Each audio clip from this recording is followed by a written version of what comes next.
Assalamualaikum warahmatullahi wabarakatuh. Kembali kita berjumpa dalam pertemuan yang kelima, ya.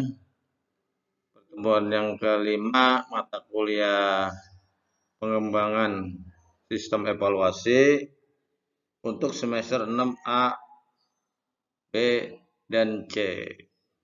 Ya. Alhamdulillah, pertemuan kita sekarang ini pertemuan yang kelima. Ya, tidak pernah ada bolong, ya. Jadi setiap sesuai dengan jadwal, ya, kita bisa melaksanakan perkuliahan ini. Nah, baik, kita lanjutkan materi minggu yang lalu. Materi minggu yang lalu itu D, sekarang E, jenis-jenis evaluasi. Pretest atau tes reflektif. Ya. Pengertian pretest atau istilah lain tes reflektif adalah tes yang diberikan sebelum siswa mengikuti pelajaran atau sebelum mengikuti program pengajaran. Ini menurut Yakiyah Darajat.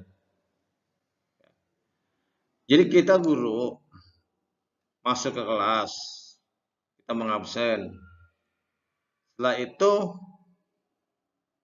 ya, sebelum kita memulai penjelasan materi, maka anak itu kita tes dulu. Kita tes, ya, kita tes. Apa materi yang dites? Ya, materi yang dites itu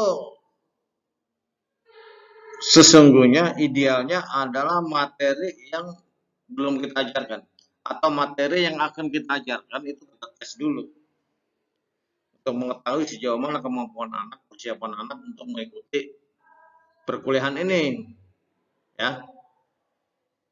Jadi pre-test, jadi tes sebelum, ya, pre itu kan pra sebelum. Jadi tes sebelum pelajaran dimulai. Kita tes dulu tuh anak. Ya, kita tes. Soalnya boleh tertulis, ya, sebaiknya tertulis supaya lebih cepat. Tertulis, kita nilai apa nilainya masing-masing siswa. Ada yang dapat nilai 3, ada yang 2. Mungkin ada yang pintar, ada yang 4. Ya. Wajar, karena memang belum dipelajari. Jadi, itu artinya anak belum belajar, tapi dia sudah tahu, ya, sudah mengerti, sudah paham. Ya. Biasanya seperti itu. Nah, tes kita mulai. Setelah tes kita mulai, maka kita lanjutkan materi, penjelasan materi oleh guru. Ya, gitu. Nah, kenapa pretest itu harus dilakukan? Jadi fungsi pretest untuk menilai kemampuan siswa mengenai materi pelajaran sebelum pengajaran diberikan. Tuh, ya, menurut mudopir, menurut para ahli. Jadi berfungsi untuk menilai kemampuan siswa itu sebelum materi dia dapatkan itu dia sudah seperti apa kemampuannya, ya, sudah sebanyak apa, ya, itu fungsinya. Jadi nanti kita atau kalian khususnya kalau nanti jadi guru, ya, kalau nanti jadi guru biasakan untuk melaksanakan pre-test, ya, pre-test, karena nanti ada post test, ya, tes akhir. Nanti kita banding, ya, tes awal dengan tes akhir itu lebih besar mana nilainya untuk mengetahui hasil belajarnya berapa persentasenya, ya. Saya ulangi, jadi fungsi pretest untuk menilai kemampuan siswa mengenai materi pelajaran sebelum pengajaran diberikan. Itu menurut Mudofir, para ahli. Ya, itu fungsinya. Nah, maka perlu kegiatan pretest itu dilaksanakan. Gunanya adalah untuk menilai kemampuan siswa mengenai materi pelajaran sebelum pengajaran diberikan. Ya, jadi biasanya anak sebelum belajar dia kadang-kadang sudah tahu. Gitu. Baik kita lihat tahunya itu berapa persen. Terus nanti proses belajar, setelah proses belajar kita adakan lagi proses tes akhir. Berapa kemampuannya? Nah, antara pretest proses itu lebih banyak mana? Idealnya lebih banyak tes. Berapa bedanya? Nah, itulah yang disebut hasil belajar. Jenis-jenis tes yang digunakan pada pretest. Ya, tadi saya katakan boleh tes tertulis, boleh tes lisan, boleh tes perbuatan. Ya. Tes tertulis dulu kita sudah bahas apa itu tes tulis, apa itu tes lisan, dan apa itu tes perbuatan. Ya, jadi jenis-jenis tes yang digunakan dalam pretest itu ya boleh tertulis, boleh tes lisan. Cuma kalau tes lisan mungkin memerlukan waktu yang cukup panjang ya. Tes tertulis mungkin lebih mudah kita laksanakan. Jadi boleh tes tulis, boleh tes lisan, dan tes tulis ini lebih visible ya, lebih mungkin. Oke ya, itulah pretest dan fungsi dari pretest. Nah, selanjutnya untuk menilai sejumlah tujuan yang telah dirumuskan. Jadi tujuan pembelajaran itu harus dirumuskan oleh guru. Ya. Untuk menilai sejumlah tujuan yang telah dirumuskan, mungkin hanya digunakan satu jenis tes atau dua jenis tes atau ketiga-tiganya. Hal ini tergantung kepada hakikat tujuan yang hendak dicapai. Beberapa saran dalam pembuatan tes. Di pembuatan tes ya. Untuk apa tujuan tes itu ya? Untuk tujuan utama hendaknya dibuatkan beberapa pernyataan untuk menilai hasil belajar yang dicapai oleh siswa. Yang kedua, kalau tujuan benar-benar penting, cobalah menanyakan dengan berbagai cara agar siswa benar-benar dapat menjawab dengan caranya sendiri. Yakinkan bahwa setiap pertanyaan bertujuan menanyakan tujuan tertentu, atau dengan kata lain pertanyaan tersebut dialamatkan ke tujuan yang mana. Jadi maksudnya harus jelas ya. Tujuan itu bisa dicerna oleh siswa yang akan nanti menjawab. Ya.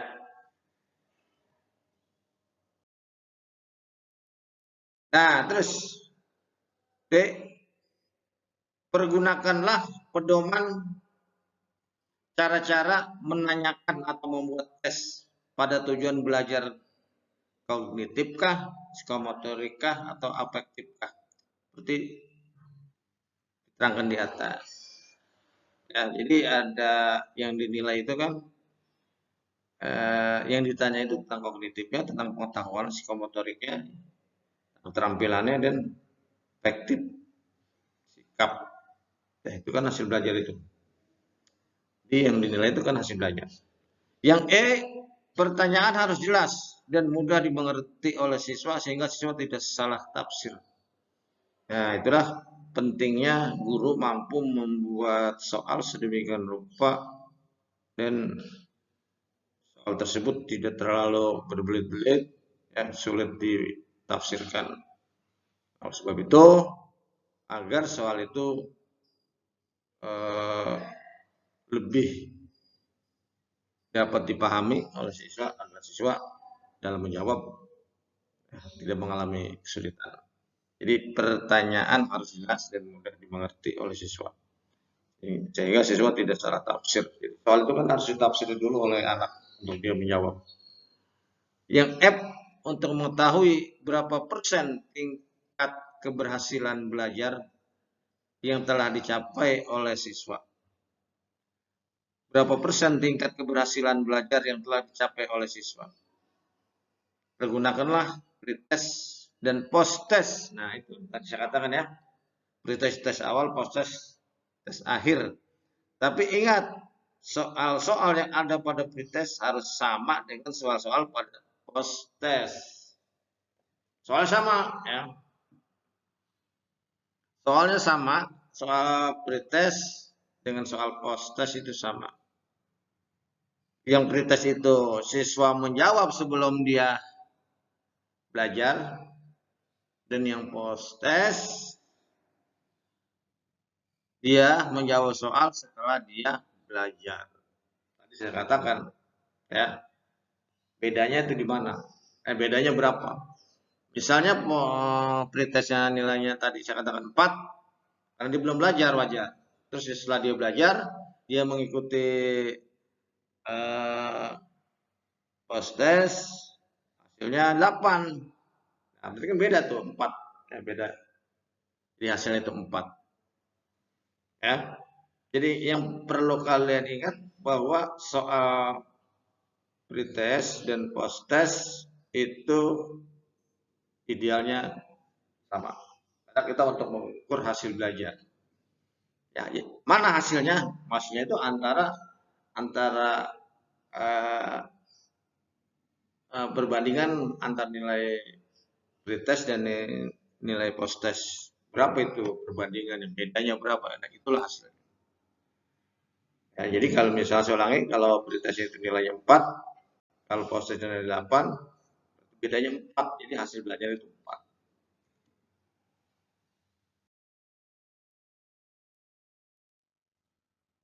Ya, jadi saya kira itu kami lagi ya.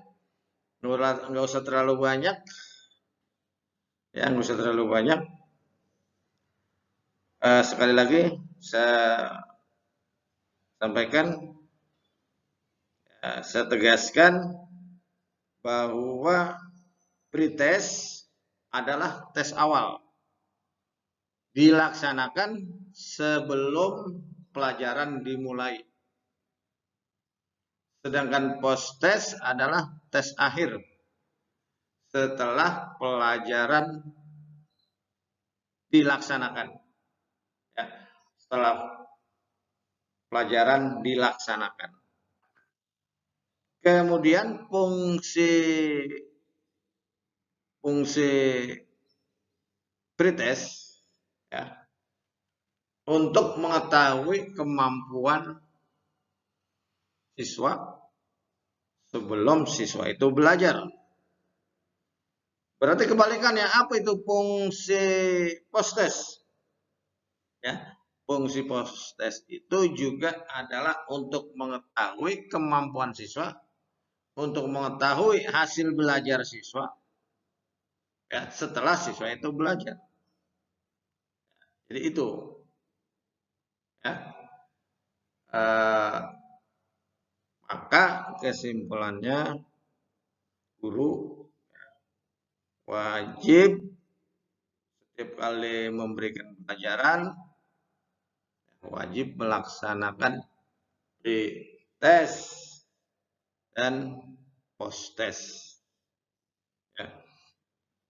Jadi antara pretest dan post test di tengah-tengahnya itulah yang disebut hasil belajar siswa. Oke ya. Nah, sekira itu materi kita hari ini dalam pertemuan yang kelima. Besok ke-6, ke-7, dan yang ke-8 nanti kita udah UTS lagi. Ya, udah UTS yang ke-8. Ternyata kita ya semester 5 kemarin dan sekarang semester ke-6 ya tidak bisa melaksanakan tatap muka. Tidak bisa melaksanakan tatap muka. mudah-mudahan di akhir-akhir semester ini ya, semester 6 bisa tatap muka supaya saya lebih mengenal kalian, bisa melihat wajah kalian seperti apa. Saya belum pernah lihat. Dulu pernah di semester 1, udah lama ya, udah lupa. Sekarang kan udah berubah kamu. Baik, tugas 1. Apa pengertian pretest atau tes reflektif menurut Anda? Menurut Anda nih ya, bukan menurut materi yang tadi. Jadi pemahaman Anda kembangkan. Itu artinya. Ya. Bukan menurut yang tadi menurut tadi kan menurut Zakia Derajat. Sekarang menurut Anda. Yang kedua, sebutkan dan jelaskan fungsi pretest. Ya, jelaskan fungsi pretest. Yang ketiga, buatlah kesimpulan dari materi yang telah dijelaskan hari ini. Ya. Jawaban ditulis di buku masing-masing. Foto jawaban tersebut yang jelas, kemudian format PDF kirim biasa melalui email ya. Dan boleh masuk itu jawaban setelah perkuliahan ya. Kemarin yang masuk jam 10 saya nggak anggap secoret ya. Karena kemarin ada masalah MT-nya, jadi bisa dibuka oleh kalian meskipun sudah dijadwalkan. Ya. Jadi yang saya anggap sah ya, jawaban Anda itu mulai dari setengah 5 ya, setengah 5. Kalau jam 4 2 menit sudah masuk juga itu saya anggap tidak valid ya. Tidak saya terima. Ya, ingat, saya ulangi. Jadi jawaban itu baru boleh masuk setengah 5 sampai setengah 6. Ya jangan jam 4.02 itu udah masuk lagi. Bahkan yang lebih parah itu jam 10 pagi ya itu udah dikerjain. Mudah-mudahan hari ini MT tidak bisa dibuka lagi sebelum waktunya ya. Oke ya. Dan ada beberapa siswa yang memang belum bergabung ya. Nanti akan kesulitan nilai. Ya akan mendapat kesulitan nilai. Kalau nilai kosong nanti mempersulit diri kalian masing-masing. Karena nilai itu harus masuk ke link dikti ya. Harus masuk ke dikti. Kalau yang 0 ya berarti sulit kalian nanti ya. Supaya lebih memudahkan kalian ya, diusahakan jangan ada nilai-nilai yang kosong setiap semester ya. Saya lihat kemarin ada beberapa memang yang belum bergabung, belum mendapat nilai ya, nilai harian ya. Setiap perkuliahan selesai itu ada beberapa yang belum masuk sama sekali, sementara kita sudah 4 kali ya, 4 kali, dan hari ini adalah hari yang kelima. Oke ya, terima kasih. Saya akhiri.